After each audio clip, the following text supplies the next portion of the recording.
I remember I said to my friend John, I said, John, are you my friend? And he said, no. I'm out here at the very scenic Barvick once more. This is this is a place I've told you about many times, so I won't repeat anything, but, I mean, for me, my association with the Barvick goes right back to my very earliest age. And, I mean, my grandmother, who lived in the high street, she would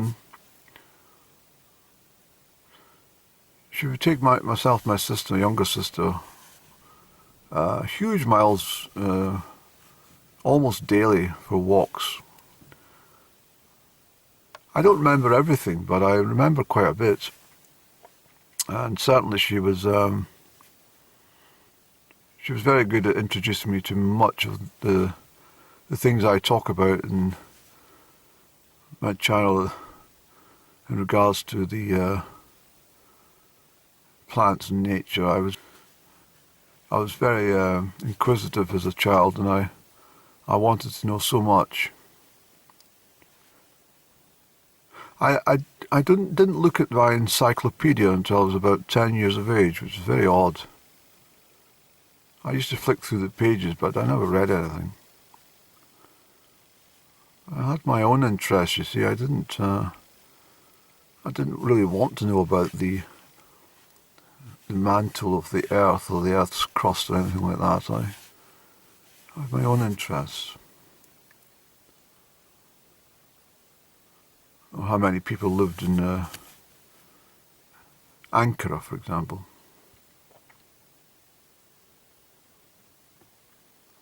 Ankara, yes, I remember causing a bit of a fuss in one of the licensed premises in the hometown of Crieff one evening. It was all very bizarre, but alcohol can play tremendous things to your brain. But anyway, I said to the barmaid, I says, excuse me, she says, do you want another drink? And I says, no. Have you got a street map of Ankara by any chance? I knew she didn't know where Ankara was. But she said, well, because she said, I'll have a look. Which amused me entirely within. Anyway, she came back, she says, no, there's nothing there, Andy. I said, well, there must be. Can you please have a look? I need to have a look at the street map of Ankara. Anyway, the publican came downstairs and said, what's all the fuss about? I said, she's not giving me a street map of Ankara.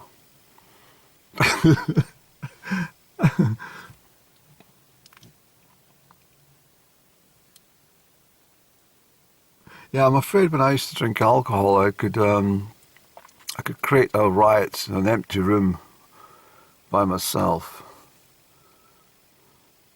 Nothing bad, it was just all nonsense, but I did enjoy it. It was a bit of a, what do you call it?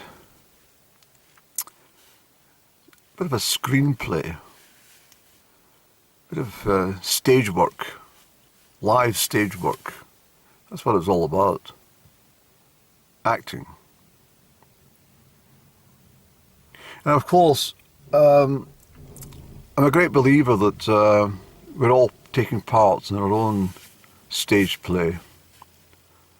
That every single thing that we do is all part of our own script, our own screenplay, you see.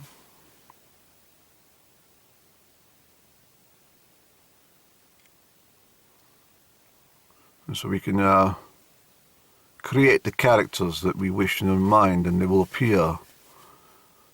We can create circumstances for our own good or bad for that matter. But it's all part of the lifelong movie that we are involved in. But, sometimes I like to just have my screenplay with nature, and I enjoy my moments of solitude. Not always, but well, for today, what I think we'll do, I think we'll take you up. Oh dear, who's calling at this time of day? I think I'll take you up the reaches of the Barvick to the, I think, to the right-hand side. Oh, who's calling me, for goodness sake? Always someone pestering me. It was my broker. I said, what on earth are you calling me on Saturday for? She said, I'm sorry, I couldn't get back to you. Anyway, he's told me everything's sorted out with the, I only spoke to him yesterday. I couldn't believe he called me there on a Saturday. But yeah, so what we'll do is we're going to head up on the eastern side of the Barvick Falls, which is quite high ground actually, but I think what we'll do is we'll have a little nose around and see what's available nature-wise, and I bought my flask, but I didn't put any, I've just got boiling water, because I think what we'll do is we'll have some beach leaf tea or something of that nature, and I've got a sandwich, but I'm not terribly peckish at this moment in time. I had my luncheon. I had honey and Stilton truffle on toast. Yeah, I bought 2 lots this time, Fortnum and Mason. It goes quickly. But yes, we'll go up, and this is a great day for seeing fairies actually, but yeah, I can just tell. So let's make moves, Andrew, and not bore our viewers with too much chat about nothing, okay? Oh yes, I was going to say in regards to my grandmother taking us, I mean, I was still only, what, 4 years old, 3, 4, 5, even 6 years old, but I mean, from the hometown of Crieff, where you're just a little chap, it's a huge amount of distance for your 2 legs to be, stretching all that distance there and back. Granny didn't have a motor car. No one had motor cars when I was growing up. There were very, very few and far between motor cars, to be perfectly honest. At one time you could buy a house cheaper than a motor car, do you know that? Look at it now.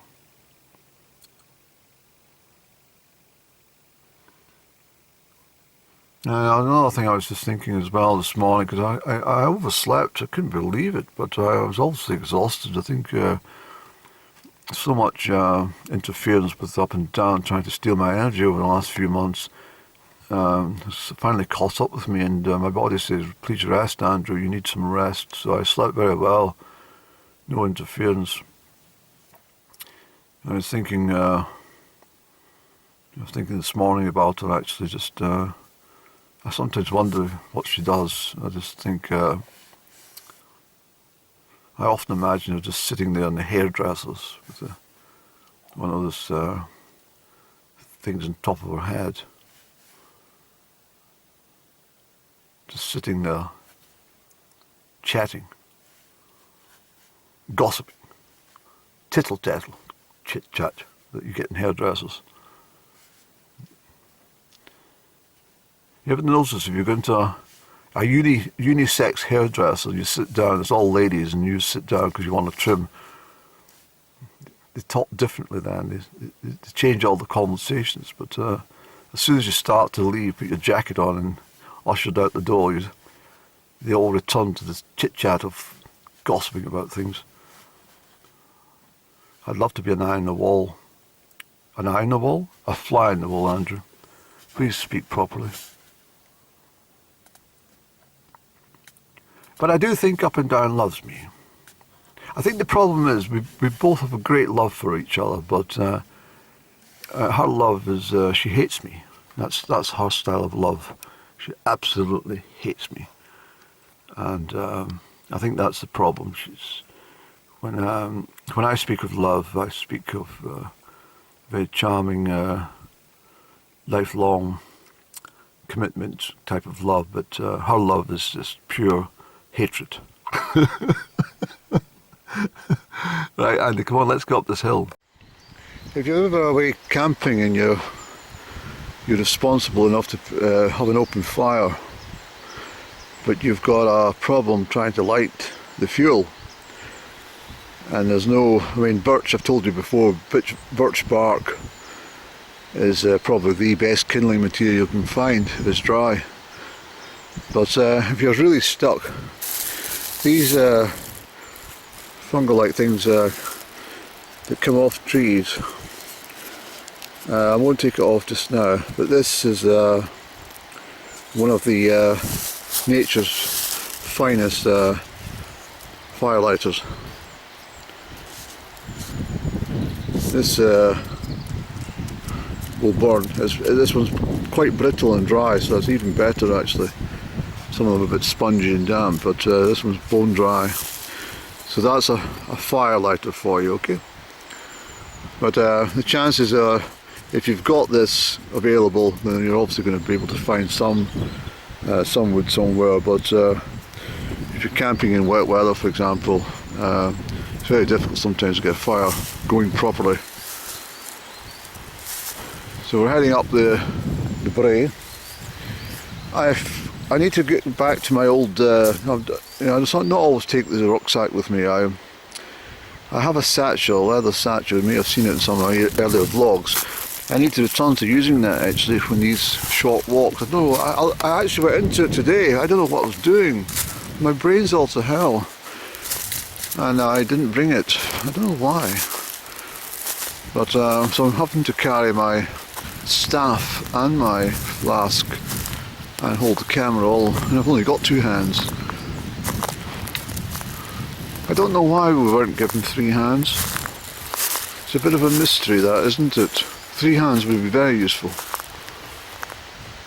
I mean, you could be blowing your nose and making bread at the same time, eh?